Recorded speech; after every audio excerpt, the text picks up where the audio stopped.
জনজাতিকৰণৰ দাবীত উত্তাল হৈছে সোণাৰী সাঁওতাল ছাত্ৰ সন্থাৰ আহ্বানত বিশাল প্ৰতিবাদ শতাধিক প্ৰতিবাদকাৰীয়ে উত্তাল কৰিলে ৰাজপথ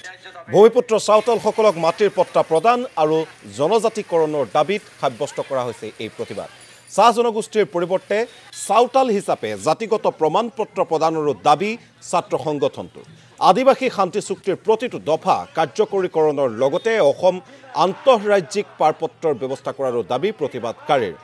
এফালে গোলাঘাটত টাই আহোমৰ প্ৰতিবাদ আনফালে সোণাৰীত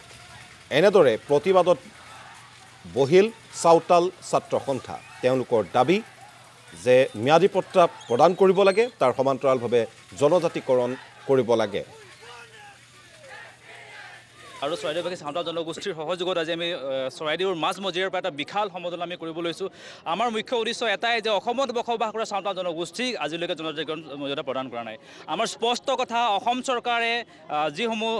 প্ৰক্ৰিয়া আছে প্ৰক্ৰিয়াৰ মাজেৰে গৈ যাতে ভাৰত চৰকাৰক সন্মান কৰি যাতে অসমত বসবাস কৰা সাঁওতাল জনগোষ্ঠীক শীঘ্ৰেই জনজাতিকৰণ মৰ্যাদা প্ৰদান কৰিবলৈ সেয়া আমাৰ স্পষ্ট শেষ কথা যদিহে প্ৰদান নকৰে আমি অসমৰ সৰ্বত্ৰে সৰু ছাত্ৰ সন্থাৰ নেতৃত্ব আমি গণতান্ত্ৰিক আন্দোলন আমি